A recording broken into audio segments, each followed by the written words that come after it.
बाद आता है रीफोकस।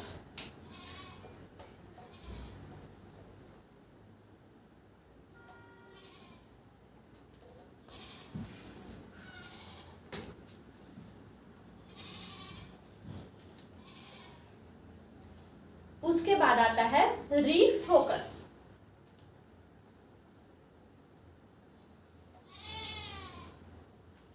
इसका मतलब है कि जो व्यक्ति होता है वह इन्हीं थॉट्स में उलझा रहता है।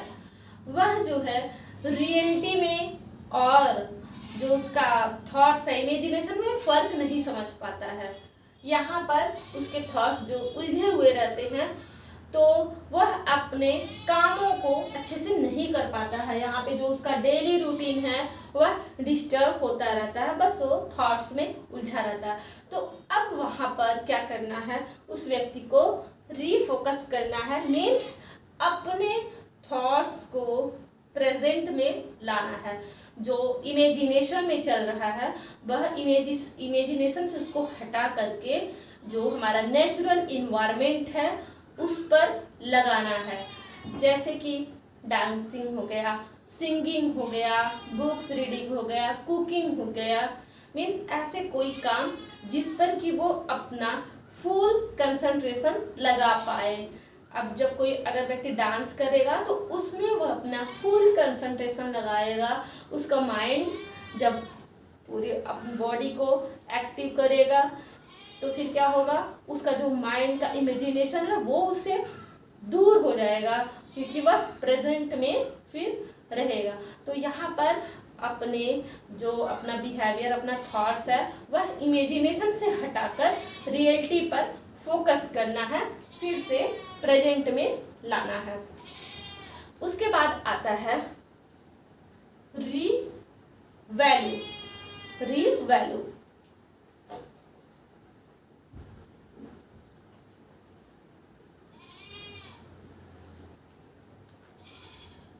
रीवैल्यू में क्या होता है कि एक व्यक्ति जो होता है वह अपने थॉट्स को बहुत ही ज़्यादा वैल्यू देने लगता है। जैसा कि मैंने अभी यहाँ पे रीएट्रीब्यूट में बताया कि हम सभी लोग पूजा करना सभी चाहते हैं, करना भी चाहिए, भगवान का ग्रेटिट्यूड करना ही चाहिए क्योंकि उनकी वजह से हम खा पा रहे हैं, हमें कपड़े मिलते हैं, हम जो चाहते हैं वो कर पा रहे हैं। नहीं कुछ तो भरपेट खाना तो सबको मिल ही जाता है और पहनने के लिए कपड़े भी हैं। पहले तो पाषाण काल में क्या था, कपड़े भी नहीं थे, तो उसके लिए भगवान का ग्रेटिट्यूड करना चाहिए।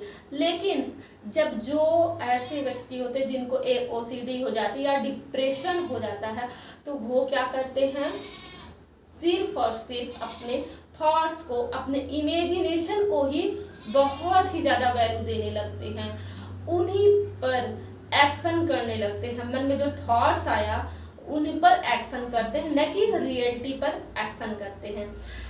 तो अब आपको क्या करना पड़ेगा, उसको, उन थॉट्स को कम करने के लिए आपको याद रखना पड़ेगा कि कभी कभी आपने अपने घर में ये टेक्निक जरूर यूज किया होगा कि जो भी व्यक्ति आपको पसंद रहता है उसके लिए आप बहुत ही अच्छे से दौड़ते हैं, सब कुछ चाय नाश्ता पानी सब कुछ उसको देते हैं।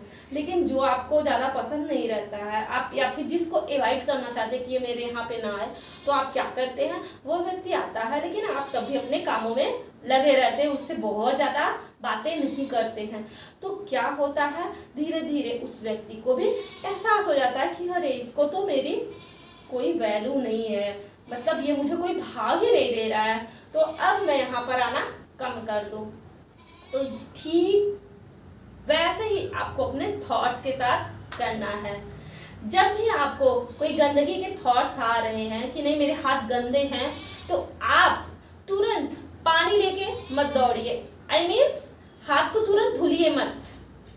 और जब आप ऐसा नहीं करेंगे, आप खुद को रोकेंगे, बचाएंगे कि नहीं ठीक है मेरे हाथ साफ है, मैंने अभी धुला है, बहुत ही माइंडफुलनेस से मैंने अच्छे से हाथों को धुला है और सब कुछ सही है, तब क्या होगा, धीरे धीरे वो थॉट्स जाने लगेगा। अब देखिए, जैसे अगर आप किसी को अवॉइड कर रहे हैं तो एकाएक ही वो तो चला नहीं जाता है ना, कि एकाएक ही आपका घर छोड़ देता है, वो फिर भी देखता है कि हो सकता है ऐसे हो, या फिर वो और भी आना जल्दी जल्दी आने लगे कि देखता हूँ, मैं ट्राई करता हूँ कि क्या ऐसा सच में है वो अवॉइड कर रहा है। तो वैसे ही हो सकता है कि ये थॉट्स आपको थोड़ा सा और भी ज़्यादा आने लगे, लेकिन आप अगर अपने काम पर ही बने रहेंगे तो धीरे धीरे ये चला जाएगा। ये थॉट समझ जाएगा कि ये तो मेरा कोई वैल्यू ही नहीं कर रहा है, तो क्या होगा, वो दूर हो जाएगा। तो दोस्तों, इस जो थॉट है, जो इमेजिनेशन का थॉट्स है, उसको वैल्यू कम करिए, उसका जो रियलिटी का थॉट्स है उसको वैलिडेट करिए।